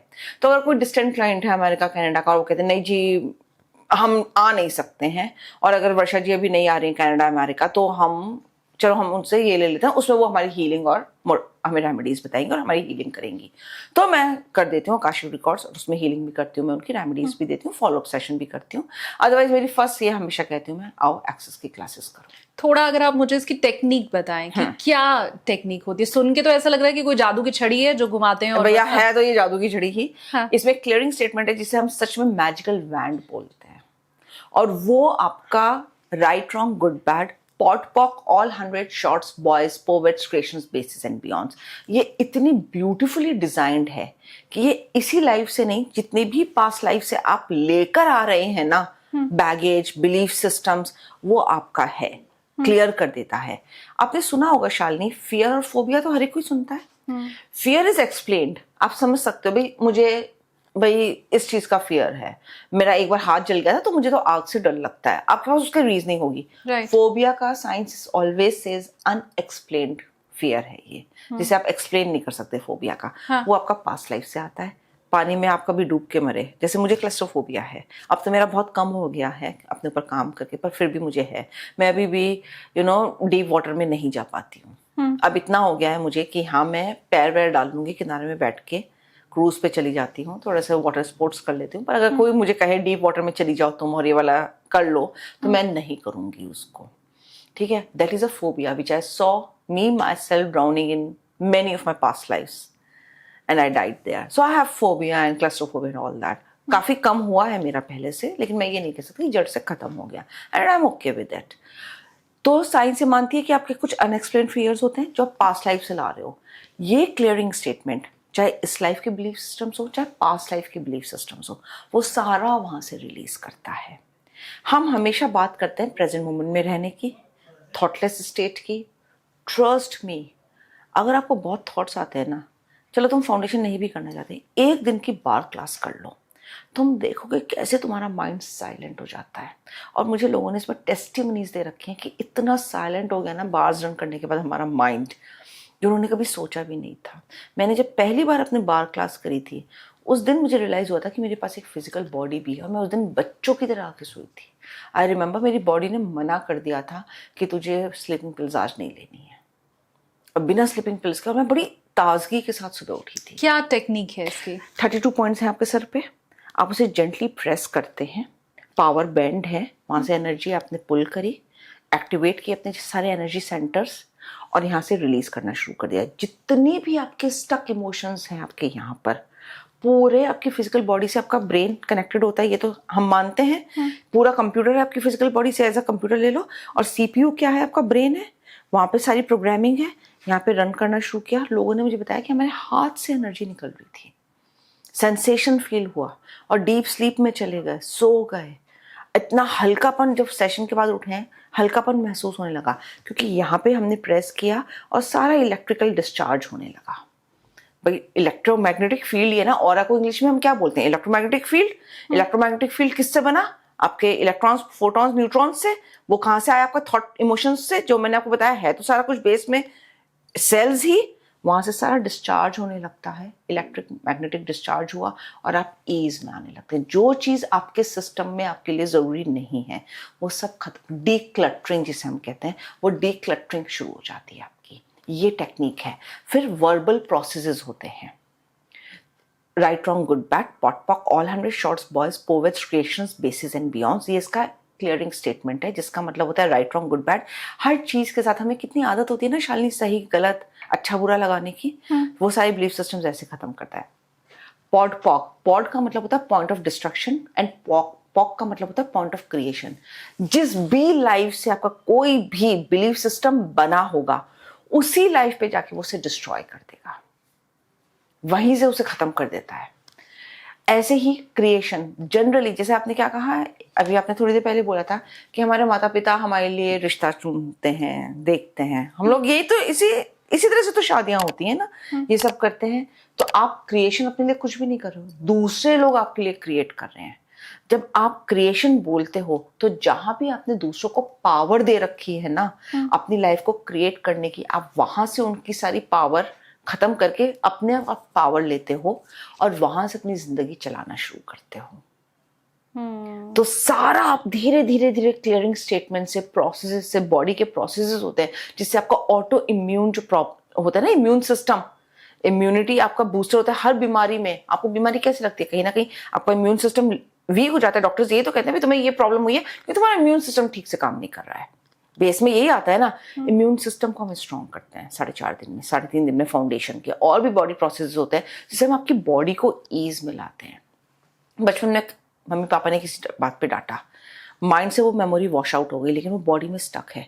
ऑफिस गए, बॉस जोर से चिल्लाया, बॉडी ने उस चीज से अपने आप को रिलेट किया, वो एंग्शियस हो गई, फियर में आ गई, टाइट हो गई। कई लोग जैम नहीं हो जाते, टाइट हो जाते हैं सिचुएशंस में। कि कई लोग होते हैं टच नहीं करते, फिजिकल टच उन्हें बर्दाश्त नहीं होता। क्यों?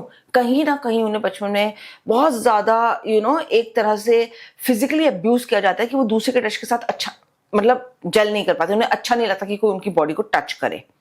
मुझे ये लगता है कि मेरे साथ किसी ने अगर बुरा किया तो जब तक मैं पलट के जवाब नहीं दे दूंगी तब तक तो मेरा वो बैगेज बोलो, ट्रॉमा बोलो, कुछ भी बोलो, वो रिलीज नहीं हो सकता। अगर किसी ने मुझे एक थप्पड़ मारा तो पलट के जब तक मैं थप्पड़ ना मार दूं तब तक ऐसा लगता है कि पूरा नहीं हुआ, चुकाया नहीं। तो मैं ये समझना चाहती हूँ कि अगर हस्बैंड वाइफ के साथ अब्यूजिव है, अगर बच्चे के साथ बचपन में गलत हुआ, अगर बॉस ने अपने एम्प्लॉय को बिना वजह चिल्लाया, सबके सामने बेइज्जत किया, तो ये सारी चीजें मेरे माइंड में जो पॉइंट्स हैं उनको टैप करके कैसे ठीक होगी? क्योंकि हेल्पलेस इमोशंस, इमोशनली वुंडेड है ना, इमोशंस है ना स्टक वहां पे।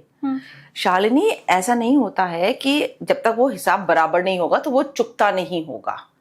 आप समझ रहे, जो आप पूछ रहे हो मुझसे वो यही बता रहा है कि जब तक हिसाब बराबर नहीं हुआ, चुकता नहीं हुआ। लेकिन ये कई बार हेल्पलेसनेस का भी तो इमोशन होता है कि एक आदमी के साथ लगातार होता ही जा रहा है, होता ही जा रहा है, होता ही जा रहा है, तो वो तो एक पैटर्न बन गया ना उसके साथ, उसे ब्रेक करना पड़ेगा। कैसे आप ब्रेक करोगे? जब आप अपने आप की पावर खुद अपने हाथ में लोगे। लोग अपनी पावर भी अपने हाथ में नहीं ले पाते हैं शालिनी। सामने वाला मुझे अगर गाली दे रहा है और वो मुझसे ऊंचे ओहदे पे है, मुझे मालूम है कि मैं कंपनी में एम्प्लॉय हूँ और सबके सामने मेरे बॉस ने मुझे बेइज्जत किया, तो वो सिचुएशन तो मेरे हाथ में है ही नहीं। पति अगर मुझे लगातार डांट रहा है, मार रहा है और मैं उसके ऊपर ही डिपेंडेंट हूँ, मेरी पूरी फैमिली वो ही कमाने वाला है, मुझे तो कुछ आता नहीं, जैसे आप अपनी भी सिचुएशन बता रही थी, तो ऐसी स्थिति में तुम्हें कैसे पलट करके बोल सकती हूँ? क्यों नहीं बोल सकते शालिनी? किसने कहा है कि अगर आप नहीं कमाते तो आप अपने हस्बैंड की सारी अनवांटेड चीज़ों को बर्दाश्त करो? मेरे पास जो लेडीज आई हैं, नो ऑफेंस टू एनीथिंग, पर कई बार देखो access consciousness has a price, तो कई बार वो अपनी ज्वेलरी बेच कर भी आई हैं मेरे पास। लेकिन ऑनेस्टली बताऊँ, उसके बाद उन्होंने घर जाके क्लाउड किचन स्टार्ट कर ली। आज वो महीने का 1 लाख 1.5 लाख रुपए कमा रही है। क्रोशिया करना शुरू कर दिया, हाथ से बुने हुए स्वेटर्स कितने चलते हैं वो करना शुरू कर दिया। किसने कहा कि अगर ये पैटर्न आपका है तो आप उसे ब्रेक नहीं कर सकते? आप आराम से दूसरों को, अगर आपने आज अगर कोई आपको रूल कर रहा है ना, आपने अपनी पावर उसके हाथ में दे रखी है, आप अपनी पावर लेने लगते हो। आपको अपनी बाउंड्री सेट करनी पड़ती हैं। वो माइंड पे टैप करके ठीक हो सकती हैं, क्योंकि आपके बिलीफ सिस्टम्स है ना वहाँ पे। ऐसे मैंने आपसे क्या कहा, मैं टाइफाइड में भी गर्म रोटी खिला रही हूँ कि मुझे मम्मी की आवाज़ आती थी, और लोग इसे रिलेट करेंगे। अंदर से आवाज़ आती है, अरे तू कैसे कर सकती है ऐसा, तेरा तो धर्म है ये करने का। यही तो सिखाया जाता है कि सास ससुर के लिए तुम्हें करना ही करना है, नंदोई के लिए करना ही है, जेठ जेठानी देवर, तुम्हारा कर्तव्य है ये करने का। भाई पहले तुम अपने लिए खड़े हो जाओ, तभी तो तुम दूसरों के लिए करोगे। And that's a famous saying, अगर आप एरोप्लेन में ट्रैवल कर रहे हैं, कोई भी इमरजेंसी आती है, बगल में चाहे आपका बच्चा ही बैठा हो, क्या अनाउंसमेंट होता है? पहले आप अपना मास्क पहनेंगे तब बगल वाले को देखेंगे। आप अगर अपने आप को नहीं देख रहे हैं तो आप बगल वाले को देख भी नहीं सकते। ठीक बात। चाहे वो आपका बगल में बच्चा ही बैठा हो। हाँ। कई बार ऐसा ही होता है ना, फैमिली मेंबर्स बैठे होते हैं, फिर भी अनाउंसमेंट होती है, आप सबसे पहले अपने आप को ठीक करेंगे। तो कर्तव्य कहाँ से आया? ये आपके बिलीफ सिस्टम्स हैं जो आपको डाउन करते हैं और दूसरे के हाथ में ज्यादा पावर देते हैं। तो पहला तो आप कह रही हैं कि वो सिचुएशन आती ही नहीं अगर मेरा बिलीफ सिस्टम वैसा नहीं होता, बट क्योंकि वो सिचुएशन आ गई है, मुझे पहले नहीं मालूम है, तो भी एक्सेस कॉन्शियसनेस के थ्रू हम उसे ठीक भी कर सकते हैं, सिचुएशन चेंज भी कर सकते हैं। Situation सामने change भी वाले कर की भी सकते हैं। थिंकिंग हमारे लिए बदल सकती है। पैसा नहीं आ रहा है तो वो आ सकता है, इंक्रीमेंट नहीं हो रहा तो वो हो सकता है, सब हो ये सकता सारी है। चीजें हमारे मैंने belief सारा कुछ system है। देखा है। मैं आपको क्या कह रही हूँ, मैं तो कुछ भी नहीं कमाती थी, मेरा तो बहुत लिमिटिंग बिलीफ था पैसे को लेकर, एजुकेशन को लेकर, कि मेरे में तो कोई स्किल ही नहीं है, मैं कैसे करूंगी। बाद में पता चला कि मैं स्किल्स भी डेवलप कर सकती हूँ और सब में स्किल्स होती है, बोलने की, खाना बनाने की, अच्छे से बात करने की, ह्यूमैनिटी की, इनबॉर्न हम सब में होती है। चलो अभी के बिलीफ सिस्टम्स को खत्म कर दो और तुम अपने लिए खड़े हो सकते हो। मुझे अपने लिए बाउंड्रीज नजर ही नहीं आती हैं। और ये सबके साथ है, जिन लोगों ने मेरे साथ कोर्सेज किए हैं। मैं तो कह रही हूँ, जाके देख लो मेरी वेबसाइट पर, गूगल माई बिजनेस पे, यूट्यूब चैनल पे मेरे टेस्टिमोनीज कितनी सारी डाल रखी हैं, प्लीज देखो। क्योंकि आप अपनी लाइफ का चार्ज अगर दूसरे के हाथ में दे रहे हो तो अपनी क्रिएशन खुद ही बंद कर रहे हो। आप जब ये लेसन लोगों को देती हैं या कोई आपके पास आया, उसने कोर्स किया, तो उसके बाद क्या लाइफ लॉन्ग वो ठीक हो जाएगा, या आप उसको वो तरीका भी बता देती हैं कि कैसे हील होना है, या नेक्स्ट टाइम उसको फिर आपकी जरूरत होगी? नहीं, देखो 4.5 दिन करने के बाद मैं कह रही हूँ कि आपको मैंने सब कुछ दिया है, आपको ठीक भी किया है, अभी से करते रहो। डाउट आए, पेमेंट करने की जरूरत नहीं है, मुझसे टच में रहो, मैसेज ड्रॉप करोगे या तो मैं खुद कॉल कर लूंगी आपको, लेकिन ये मैं सिर्फ उनके साथ कर दूं जिन्होंने मुझसे फाउंडेशन कर रखा है, नॉट विद एवरीबडी। और मैं फिर उनको लाइफ लॉन्ग सपोर्ट देती हूँ। ये माइंड पे टैपिंग का काम आपके जरिए किया जाता है या आप उनको बताते हो कि इस जगह पे टैप करो? मैं पर्सनल सेशंस तो इसके नहीं करती, बहुत टाइम से मैंने इसके पर्सनल सेशंस करने बंद कर दिए, पर जो मैं क्लास लेती हूँ उसमें पूरी गाइडेंस मेरी रहती है। मैं सिखाती भी हूँ और मैं करके भी दिखाती हूँ, और फिर अपने आप करोगी इसको। तो अब अगर मैंने आपसे सीख लिया कि टैपिंग कहाँ कहाँ करनी है, तो उसके बाद क्या मैं दूसरों को भी हील करना शुरू कर सकती हूँ? आपको सर्टिफिकेट मिलता है प्रैक्टिशनर का, पैसे कमाओ, एक दिन की क्लास करो और जाओ पैसे कमाने शुरू करो। Access is very good in this thing, और आपको एम्पावर करता है। इसमें किसी तरह के अनुभव की या कुछ बहुत भी लंबा कुछ भी नहीं। और फिर मेरा सपोर्ट मिलता है, मैं तो देती हूँ सपोर्ट। एक 4-4.5 दिन के कोर्स के बाद आप ये कह रही हैं कि मेरी पर्सनालिटी भी चेंज हो जाएगी, वो चीजें जो रुकी हुई हैं वो भी ठीक होना शुरू हो जाएगी, और मैं दूसरों की भी लाइफ ठीक करना शुरू कर दूंगी? देखो, नहीं, अगर आप कोर्स करना चाहते हो, अपना तो होगा ही होगा आपका। हाँ. आप बार्स रन कर सकते हो दूसरों के, लेकिन अगर आप दूसरों का करना चाहते हो देन देयर आर सम प्रीरिक्विजिट्स। जैसे अब मैं सर्टिफाइड फैसिलिटेटर हूँ एक्सेस कॉन्शियसनेस की, तो मैं ये कर रही हूँ क्योंकि अब मैं लाइसेंस होल्डर हूँ। अगर आप दूसरों का मेरे जिस तरह करना चाहते हो तो आपको लाइसेंस लेना पड़ता है एक्सेस से। ओके, तो then there is a procedure. मैं तो फुल फ्लैश वे में कर रही हूँ। वैशाली, आपको क्या लगता है जितनी ब्रोकन मैं थी, क्या मैं पहले दिन से ऐसी हो गई थी? It means I have worked on my self. आपको अपने ऊपर काम करना पड़ता है, और हर एक कोई कहता है ये कि सबसे पहले अपने आप को ठीक करो, तब आप दूसरे को कर सकते हो। उसके बिना नहीं हो सकता। And mindset is the key. Mindset के साथ साथ आपकी बॉडी है, क्योंकि बॉडी में भी इमोशंस स्टक रहते हैं। अगर मैं आपके पास आई, मैं खुद ही कंफ्यूज हूँ, मुझे लग रहा है कि मेरी लाइफ में ये प्रॉब्लम है और मैं ही गलत सोच रही हूँ, मतलब मैं डॉक्टर के पास जाकर के अपनी बीमारी ही गलत बता रही हूँ। मुझे है तो किडनी की प्रॉब्लम, लेकिन मैं बोल रही हूँ यहाँ कहीं तो दर्द हो रहा होता है मुझे। तो आप कैसे पता लगाती हैं कि कौन सा ट्रॉमा है और फिर क्या ठीक करना है? तो मुझे पता लगाना क्यों है? आप मेरे सामने आके बैठ जाओ 4.5 दिन, मैं तो बॉडी का कोई पार्ट छोड़ूंगी नहीं ना। मैं तो पूरी एनर्जी फील्ड पे काम करूंगी ना, जहां भी है वो रिलीज होना शुरू हो जाएगा। बीमारी की वजह जानना भी जरूरी नहीं है? एक्सेस में तो नहीं है, इमोशंस, थॉट्स हैं। और बीमारी क्या है वो जानना जरूरी है? देखो, कई बार लोग आते हैं कि हमें ये प्रॉब्लम है, जैसे मैंने आपसे बताया कि किडनी में, या हम थायराइड की दवाई ले रहे हैं। अरे क्लाइंट्स की आप क्या बात करो, और एजेड लोगों की बता रही हूँ मैं आपको, जो मेरे पास आए हैं 67, 69 ईयर्स के, 70 ईयर्स के, उन्होंने अपनी बीपी की और डायबिटीज की दवाई लेनी बंद कर दी। और इस पे डॉक्टर्स ने रिसर्च कर रखी है, ईईजी टेस्ट हुआ है सेशन लेने से पहले और सेशन के बाद। ब्रेन और हार्ट में इलेक्ट्रो कोहेरेंस हो जाता है, इलेक्ट्रोमैग्नेटिक कोहेरेंस डेवलप हो जाता है और वो ज़्यादा अच्छे से फंक्शन होने लगता है। Doctor Astrid Wester and doctor hope इस पे पिछले 12 साल से काम कर रहे हैं, 13 साल से, और उन्होंने रिजल्ट्स दिए हैं कि बार्स रन करने के बाद, बार्स क्लास पूरी 7-8 घंटे की लेने के बाद जो उसमें प्रोसेसेस करवाते हैं और फाउंडेशन के प्रोसेस के बाद आपका neurological, psychological and physiological changes आने लगते हैं। This has been proven and there is a scientific fact. अगर मैं आपको बता रही हूँ, मैं नाम बता रही हूँ आपको डॉक्टर्स के, डॉक्टर लोग गूगल कर सकते हैं। एक्सेस की वेबसाइट पे ये सब कुछ मेंशन्ड है, एक्सेस कॉन्शियसनेस की ऑफिशियल वेबसाइट है, लोग देख सकते हैं। YouTube पे जाके उसके वीडियोस हैं। मैं व्यूवर्स से कहूंगी कि आपकी लाइफ की अगर कोई प्रॉब्लम है तो आप हमें कमेंट करके जरूर बताइए, क्योंकि वर्षा जी से हम मिलते ही रहते हैं। हाँ। और मैं ये मान के चल रही हूँ कि हमारी अगली मुलाकात भी शायद जल्द होगी, क्योंकि इस टॉपिक पे ये मेरा पहला पॉडकास्ट है वर्षा जी के साथ।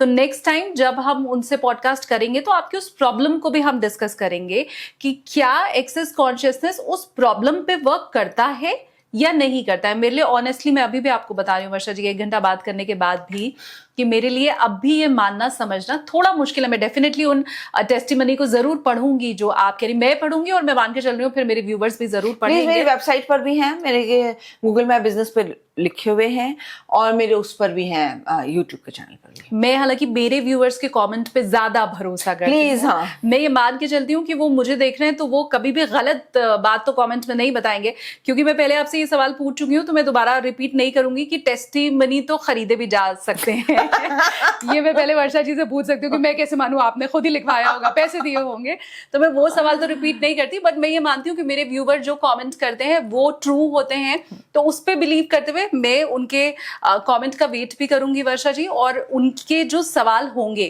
क्योंकि मैं समझ चुकी हूँ कैंसर पे काम करता है, आपको बैक एक है वहां आपको काम करता है, डिप्रेशन में आपका काम करता है, आपकी पर्सनालिटी पे काम करता है, बट स्टिल मुझे लग रहा है कुछ तो ऐसा PCOD पे है। भी काम करता है।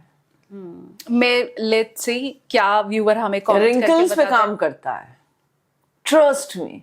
स्किन टाइटनिंग हो जाती है। MTVSS एक प्रोसेस होता है, एनर्जेटिक फेसलिफ्ट एक प्रोसेस होता है एक्सेस कॉन्शियसनेस में, उस पे बहुत अच्छे से ये काम करता है। ऐसे तो फिर ये जितने बड़ी बड़ी हीरोइंस हैं जो तो आपको क्या Botox पता करते बॉलीवुड एक्सेस कॉन्शियसनेस की क्लासेस लेती हैं या नहीं लेती हैं, या उसके सेशंस लेती हैं नहीं लेती हैं। मैं कितने अपने कोलीग्स को जानती हूँ, और मैं खुद जो हमारे बॉलीवुड के क्लाइंट्स हैं मेरे भी हैं। तो बोटॉक्स में तो क्या होता है कि एक बार करवाने के बाद वो कुछ टाइम पीरियड तक ही रहता है, उसके बाद आपको फिलर फिर कराने पड़ते हैं।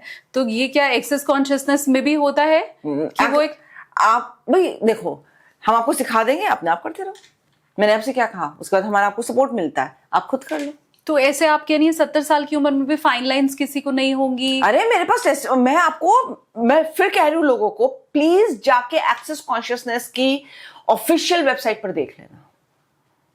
उसका यूट्यूब का पेज, सॉरी फेसबुक का पेज भी है, जिसमें कितने लोगों ने बोला है कि हमारी फाइन लाइंस खत्म हो गई, हमारी ये चीक बोन्स और ज्यादा शार्प हो गई। पर उसकी भी तो एक लिमिटेशन होती होगी, एक एज तक ही वो भी तो काम करेगा। आप कैसे 60 साल के बूढ़े को और 25 साल जितना जवान दिखा सकती हैं?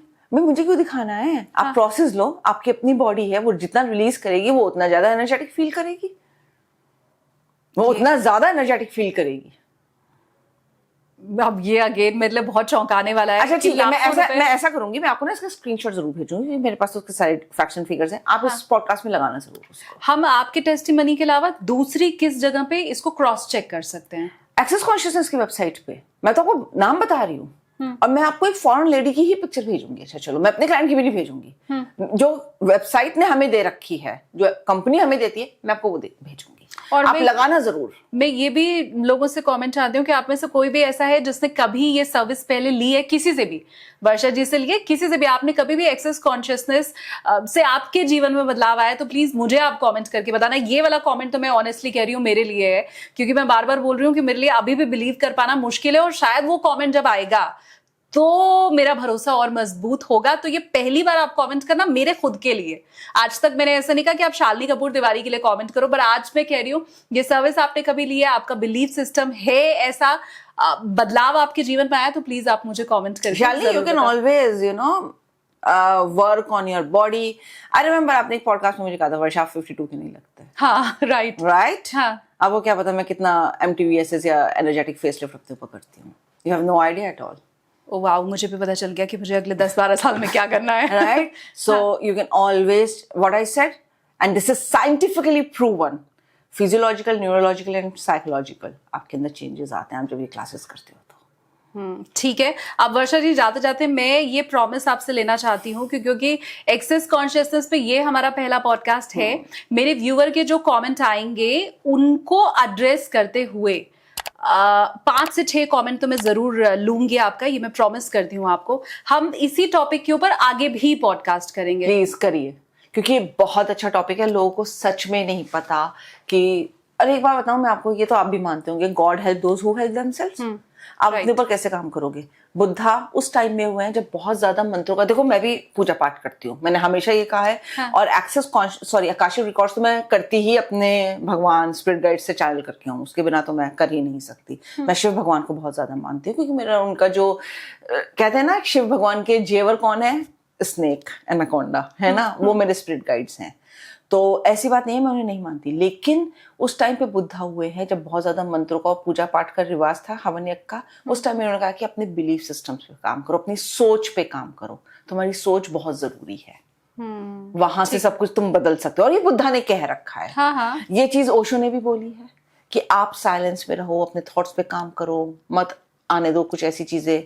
Be very very disciplined with your thoughts और एक्सेस कॉन्शियस। आप किसी भी बुद्धिस्ट मॉन्क को देख लेना, वो कहेगा be discipline with your thoughts. Access consciousness आपको डिसिप्लिन रखता है आपके थॉट्स के साथ। थॉट्स, इमोशंस, फीलिंग्स, भाई थॉट्स के साथ ही आपके इमोशंस और फीलिंग्स आते हैं। थॉट्स इस ऊपर लेवल पे है, इमोशंस फीलिंग्स उसके नीचे का है तो सारे इंटरकनेक्टेड ना, रूट्स से ले लो आप, चाहे जैसे भी ले लो। तो चलो उसे डिसिप्लिन करते हैं एक्सेस कॉन्शियसनेस के through. It's as simple as that. लोगों को जो अंदर से बेचैनी होती है ना शालिनी, ट्रस्ट में वो खत्म होने लगती है, क्योंकि मुझे मालूम है ना, एक टाइम में मुझे थी। तो चलो, इस प्रॉमिस तो हमने वर्षा जी से ले लिया है। अब आपके 6 सवाल, 5 से 6 सवाल रहेंगे, जिनका वर्षा जी फ्री में जवाब देने वाली हैं। हम हीलिंग तो ऑब्वियसली नहीं कर सकते ऐसे उनके सवालों को लेके, लेकिन आपके वो सवाल अगर सेलेक्ट होते हैं तो हम उनका जवाब वर्षा जी से जरूर लेंगे, और बहुत जल्द दोबारा आपसे मुलाकात भी करेंगे। हमेशा मैं आपको शुभकामनाएं देती हूँ कि ऐसे ही आप भला दूसरों का करती रहें, ये मुझे लगता है बहुत नेक काम है। और ऐसे ही नई नई ज्ञान भरी बातें, रिसर्च इनफैक्ट हम तक आप पहुंचाती रहें। थैंक यू सो मच आज के लिए, और भविष्य के लिए शुभकामनाएं आपको। Thank you Shalini. Thank you.